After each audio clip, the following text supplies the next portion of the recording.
Everyday Americans have come together multiple times throughout the history of this country to do great things.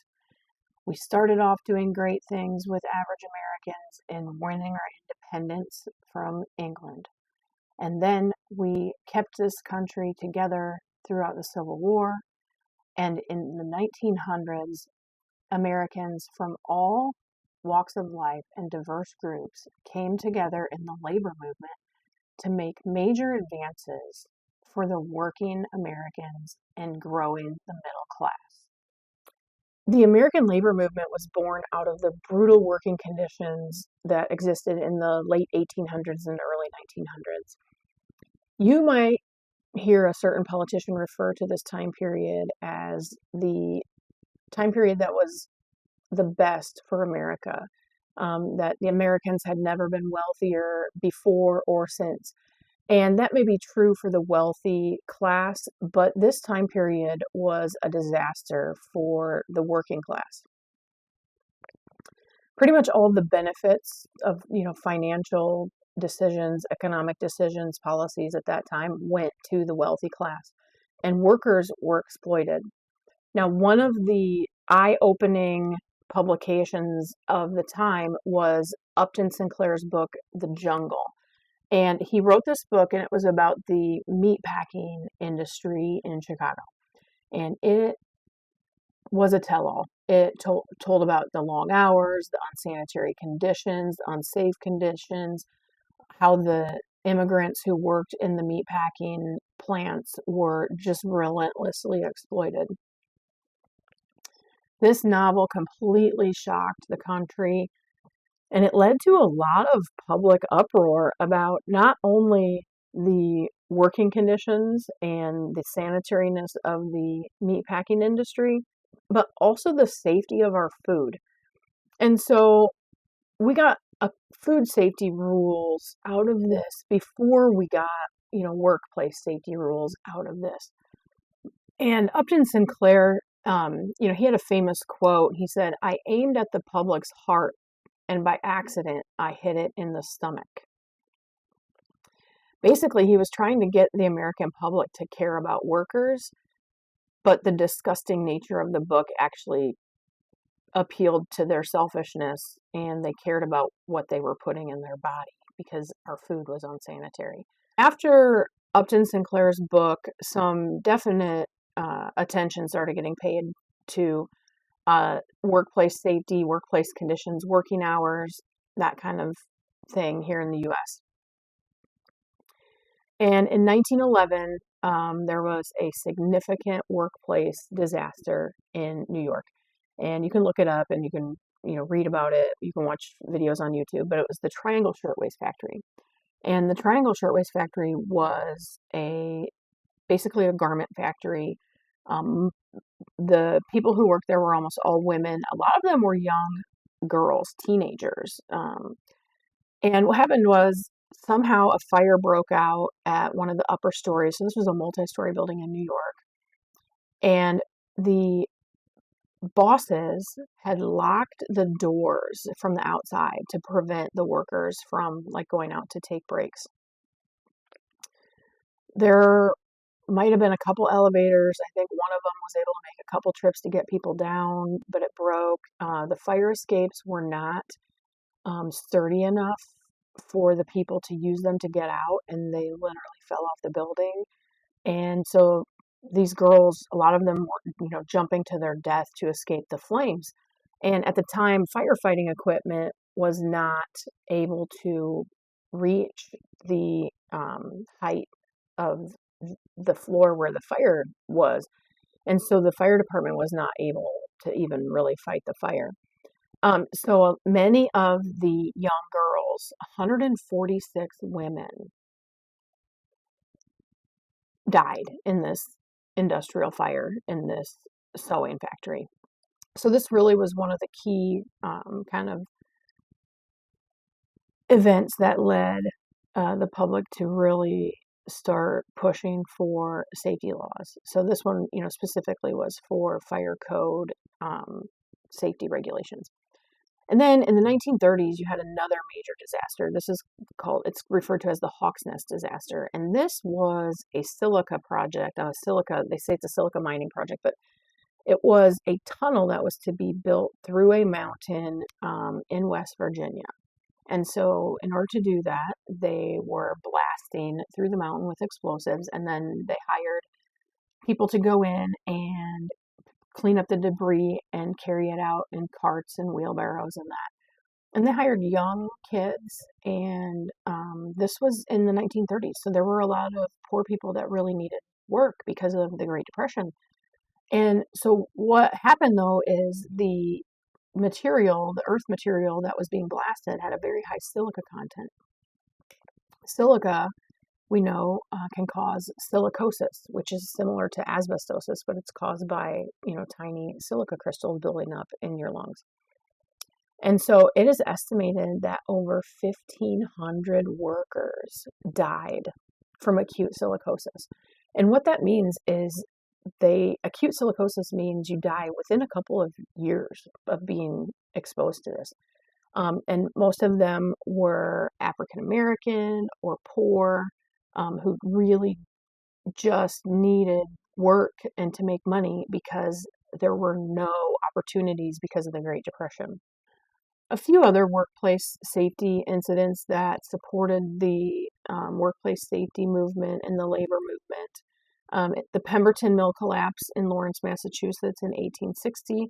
This was a 5-story tall textile mill, and it collapsed and killed 145 workers, and then there were an additional 166 injuries. And investigations found that likely the mill's owners had basically overloaded, each floor in order to get more stuff in the building or more equipment to maximize production, and it just led to the instability of the structure and the eventual collapse. And then there was the Monongah mine disaster. So that was in 1907. This was in West Virginia, and it was an explosion, and it killed at least 360 miners that they know of. And many of these miners were immigrant workers from Italy and Eastern Europe. And this was one of the major events that led to the creation of the U.S. Bureau of Mines, which was created in 1910. And they were one of the first bodies to start pushing for safety regulations. Then there was the Cherry Mine disaster in Illinois, and that was a fire that occurred in an underground coal mine, and it killed between 250 and 300 workers, and many of them were teenagers. So this led to public outrage about children dying doing heavy manual labor and dangerous work. And so this really kind of was one of the initial events that really got people focused on child labor and starting to call out for child labor protection. And as a result of this was in Illinois. As a result of this, Illinois was actually one of the first states to pass worker compensation laws, and it was linked to this event. And then in 1919, there was the Boston molasses disaster, and in this incident, a 2.3 million gallon storage tank of molasses exploded, and it basically created a 35-foot tall wave of molasses, and 21 people died in that incident. And what happened in this was the tank basically was not built well, not designed well, and the structure just failed. And so this incident actually led to stricter building codes, and also was one of the events that caused states to start looking at corporate liability laws. And then in 1947, we have the Texas City disaster, and this was a huge explosion of ammonium nitrate fertilizer, and it killed 581 people. So this is one of the largest industrial explosions in U.S. history, and it was caused by the improper handling of highly explosive materials. And so this incident actually was one of the incidents that really fueled the move to get OSHA, the Occupational Safety and Health Act. And then in 1968, you had the Farmington mine disaster. This was a coal mine explosion, and it killed 78 miners. And directly from this event, we finally got a federal coal mine health and safety act. So that eventually led to MSHA, which is the Mine Safety and Health Administration. And then in 1978, we had the Willow Island disaster, and this was the collapse of a cooling tower at a power plant. And investigations led to rushing through construction and poor safety standards. And it really exposed some major flaws in workplace safety enforcement. And this kind of was a key event in industrial history that pointed out engineering negligence. So pointed out that when you don't do proper planning or you don't do proper enforcement of building codes, through negligence, you can end up causing these significant disasters. And so all of these things played into, the development of worker health and safety laws, even the establishment of OSHA and MSHA. But even after we got these laws put in place, there have still been industrial disasters. So in North Carolina in 1991, there was a fire at a chicken processing plant that 25 workers were killed, and it was discovered that they were trapped behind locked doors again. So this was 80 years after the Triangle Shirtwaist Factory, and we had industrial fatalities due to employees being locked in a facility that caught fire. And then in 2010, there was the Upper Big Branch mine disaster. So this was another coal mine explosion, and it killed 29 miners, and the causes were unsafe working conditions and lack of ventilation. And then it was found that they had ignored previous safety violations. And so all of these different events, played a role in either the initial development of health and safety rules in the workplace or the continued improvement of health and safety rules after, they were established and we found out, what, this one's not working, or it's, there's these gaps and we need to shore them up. So workplace health and safety rules in the United States, which are administered by the Occupational Safety and Health Administration, they are written in blood. If there is a rule written for workplace health and safety in the United States, somebody died, or a lot of people died, or some people were severely injured. Like I'm talking to the point lost limbs, lost eyes, in order for somebody to realize, what, hey, we should probably make a rule about that, because that's how it works. So not only was workplace health and safety a focus of the labor movement, but also during the Great Depression, it became evident that child labor was a problem. So in the 1930s, this started really showing its ugly head. There were children as young as like 6 years old working in mills, coal mines, and factories, and working for pennies just to try to help their families survive the Great Depression. So part of the New Deal that was passed by FDR and the Congress during the 1930s was the Fair Labor Standards Act. And this act finally set child labor restrictions for the whole country. Another thing that it established was a national minimum wage and the 40-hour work week, which meant, now you actually get a weekend, you get a break from work. Now, there was massive corporate resistance to the development of the Fair Labor Standards Act. They did not just say, oh yeah, great, we think that we need protections for workers and guaranteed rest for workers. They did not. There was a lot of resistance. So even after the Fair Labor Standards Act was put into place, there was still a lot of resistance in the corporate America to, safety, fair wages, fair working conditions, all that. And so some of the key players in the labor movement included Henry Miller, who was a lineman, and he really led the charge for fair pay and safety for linemen, for electricians. And then you had Cesar Chavez, was with the United Farm Workers, and he was amazing. He organized migrant farm workers um, to bring them together to work towards better working standards, fair wages, and he was able to organize a major strike, and he also was able to organize national boycotts to get better wages and work protections for the farm workers. Then you had A. Philip Randolph. He was an African American labor leader, and he was a rail car, a sleep car porter. And he fought not only for racial justice, but also labor justice. And he was key in putting pressure on um, President Roosevelt to ban racial discrimination in the defense industries during World War II.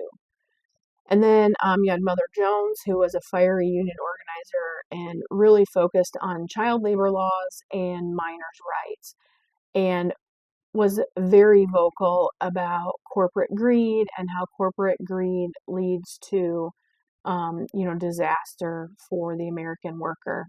We have Eugene Debs, who was a labor leader and founded the American Railway Union. And he really was a key fighter for the working class. So these labor leaders really understood that labor rights and civil rights were seriously intertwined. Um, that you really needed one to advance the other.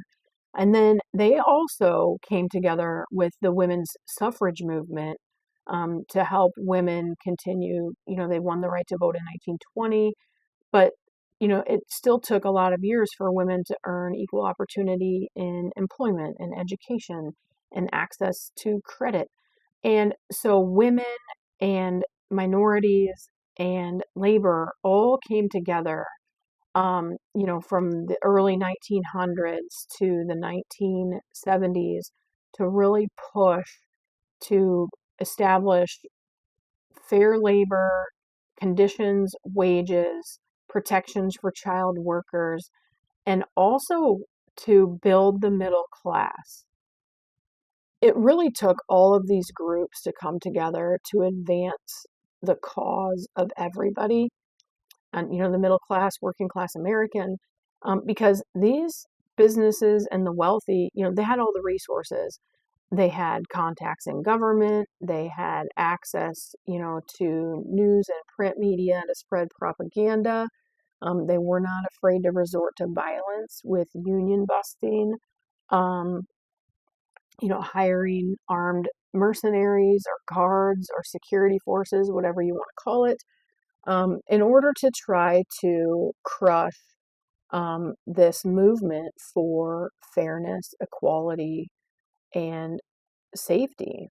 Um, so there are a few key incidents. You have the Ludlow massacre that occurred in 1914, and this occurred in Colorado, and there was a strike. So coal miners and their families. So this is back in the time of the company towns. So the coal miners and their family lived in the company town, and the coal miners went on strike. And the mine owners brought in guards, and they also got the Colorado National Guard to join them. And they literally murdered the striking coal workers and their families, including women and children. They burned down their tents with the women and children inside. Look it up. It's the Ludlow Massacre, 1914. Then you have the Everett Massacre in 1916. This was 300 deputies basically opened fire on industrialized workers of the world unionists. Just opened fire. So that was in 1916. Then you have the Homestead strike. That was in 1892. And that was the steel magnate Andrew Carnegie and his manager Henry Clay, they hired Pinkerton detectives to attack striking workers, and it led to deadly fights. Imagine that. And then in 1937 in Chicago, you had the Memorial Day Massacre, and the incident here was striking steelworkers, and this involved the police literally gunning them down. So, through all of this, the movement persisted, labor persisted, um, women persisted, African Americans persisted, the farm workers, Hispanics persisted, and they were able to, over the course of, 50, 60 years, earn protections and equality and fair conditions. So the middle class really expanded with all of these protections and fair wages and benefits that were afforded based on the labor movement. Companies started providing benefits, insurance, retirements. And so corporate America kind of got re-embedded with the government starting maybe, in the early 80s. And they really started kind of a covert movement to quash the advances that have been made by the labor movement, the women's movement, the civil rights movement. Um, so that started in 1981 with the air traffic controllers strike, and President Reagan fired 11,000 striking air traffic controllers and basically just replaced them. And that set a precedent that the government could basically crush a public sector union. Then you started seeing states, especially in the South, pop up with right to work laws.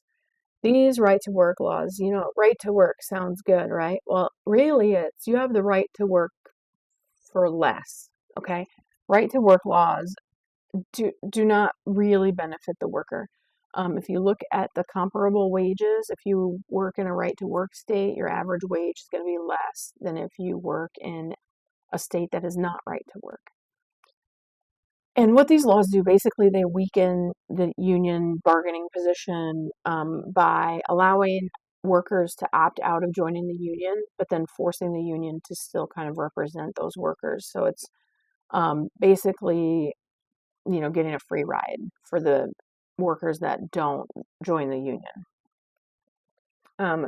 Lately, like we just saw in Utah, it happened in Iowa several years ago, but they have started at the state level passing restrictions on public sector unions. So police, firefighters, teachers, other government workers, states have passed laws prohibiting them from engaging in collective bargaining.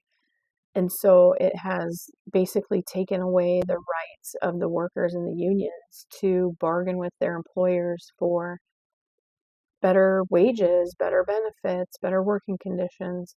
And then just in the last couple of weeks, we have seen this new administration in the White House completely gut the National Labor Relations Board.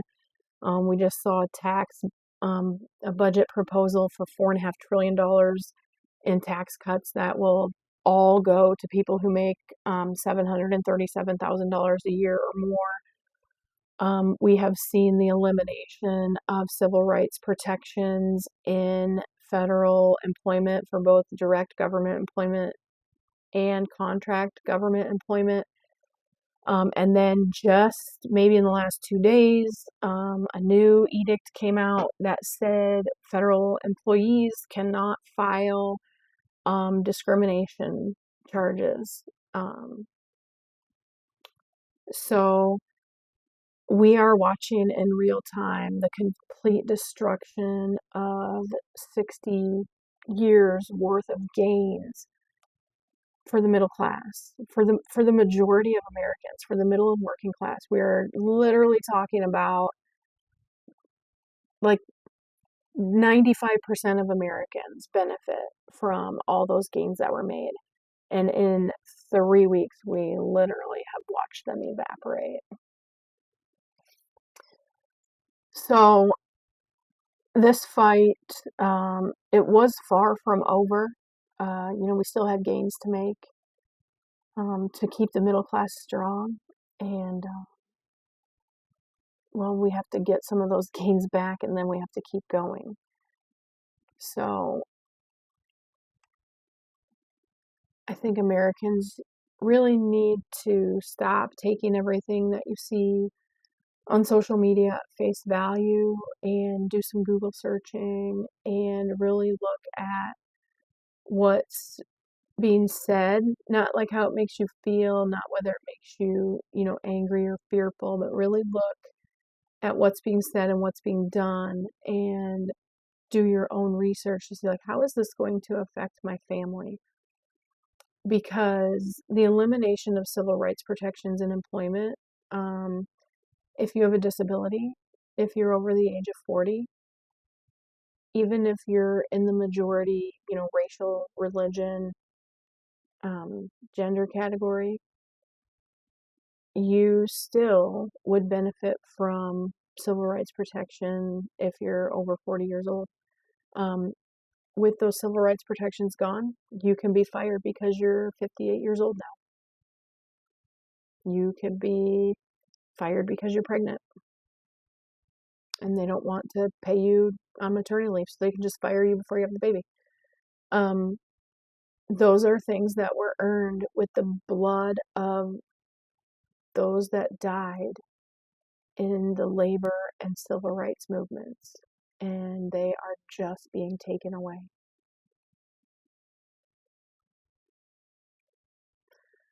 So the other thing that we would look at with that is a bill was introduced in the House in Washington, D.C. to abolish OSHA. It literally was a two-sentence bill. I think it said like the OSHA Act of 1970, whatever, is repealed, OSHA is abolished. So I ask you, what are you going to do? People for a long time, I heard, oh, OSHA is stupid anyway. They just have a bunch of dumb rules. It gets in my way. It makes it hard to do my job. Well, if you really think about it, those OSHA rules are put in place so that your employer can't tell you to do things that are unsafe and then fire you for not doing them. It's so your employer can't tell you to do dumb things that would get you hurt. That's why those rules are there. So if you've been told, OSHA just gets in your way as an employee, it makes you less productive, that's propaganda. You've been lied to. And the other thing is companies that really care, companies that, are committed to continuous improvement and being, productive and being efficient, OSHA regulations and other regulations for that matter are an assistant to them because it gives them a framework for how to operate. And also, if somebody does get hurt, but they're following all of those regulations, it gives them, a due diligence, like a defense that says, hey, you know what? We did everything we were supposed to do. We trained the people and they still got hurt.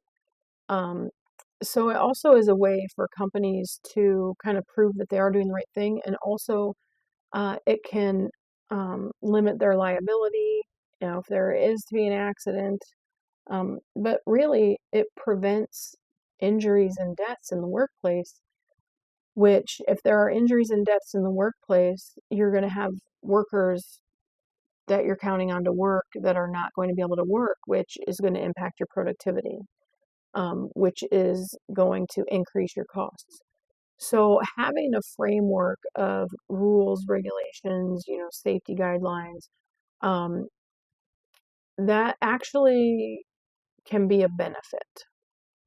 Bringing this all together, now is the time that we need to stand together. In history, the civil rights movement, the labor movement, and the women's movement all worked together during the same time period.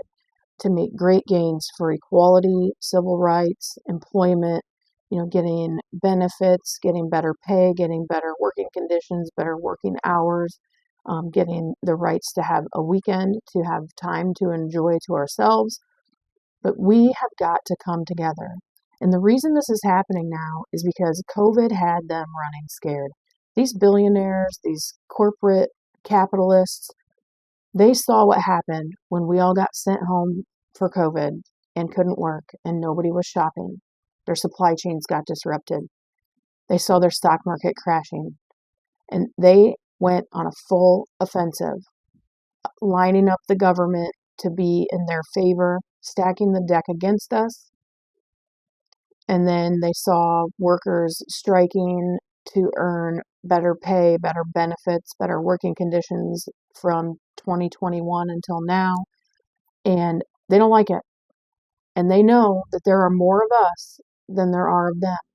So they had to go on this full offensive to completely align the government against the interest of the middle class and the working class. That's why they're trying to break us with tax cuts for the wealthy and tax increases for those of us that make less than $350,000 a year. They are trying to squash us before we can even rise up. Think about this. Why are they so angry about Obamacare or the Affordable Care Act? Obamacare was a great equalizer. It gave you the option to get health insurance without having to have a job. It put mobility into the job market. You could leave a job or you could look for a better job, a higher paying job. You could go back to school and you wouldn't have to be worried about whether or not you could get health care. And also the whole pre-existing condition issue, right? So if you had a pre-existing condition, let's say that you had had cancer, you would be trapped in your current job because even going to a new job with a new insurance plan, you wouldn't be guaranteed that you could get on their insurance plan, or you might have to pay an exorbitant amount to have insurance. So eliminating the possibility for insurers to deny you because of pre-existing conditions made mobility in employment even greater than it had been before. That's not good for corporate America because when there's mobility in employment, wages rise. People demand more benefits. They demand better working conditions. Why do you think we're all getting forced back to the office right now? Because the job market is tightening up and they can do whatever they want to. So now they can put conditions that we don't like on it because we don't have a choice if we want to be able to make our house payment or buy groceries to feed our family. All of these things were things that we earned or gained or won. And it's going to take a fight to get them back. So for my Gen Z brothers and sisters, this is the time where we link arms and we get serious about playing some OG Red Rover. Go look it up. Google, YouTube, whatever you want. I'm sure you can find it. We have to come together and focus on what makes us the same, what we have in common. And we have to stop letting them divide us based on what makes us different. We all come from different demographics, different walks of life, whether that be race, religion, gender, ability, immigration, status, all of that. Those are the things that make us different. But the things that make us the same are much deeper and much more important. That is that we all want a better country. We all want opportunity. We all want to leave this place better for our children and grandchildren than we found it. We want them to have a good education where they can follow their passions and find a career path that both brings them joy but also allows them to live a full life. And we want to leave them with employment conditions and an employment environment where they have fair working conditions, safe working conditions. They will have the ability to have time off when they want to start a family. We all want better for our children. We have more in common than we don't have in common. And we can come together and we can fight this. And what that's going to take is we need to spend our dollars where the businesses are aligned with our values. Boycott, protest, call your congressman, Hopefully those actions, with some civil disobedience and some economic power wielding, and what John Lewis would call good trouble, hopefully we can get this turned around and restore our equality, restore our rights, restore the working conditions that were fought for, and hopefully we can do that without seeing the violence that we saw over the 60 to 70 years that it took to win those conditions in the first place.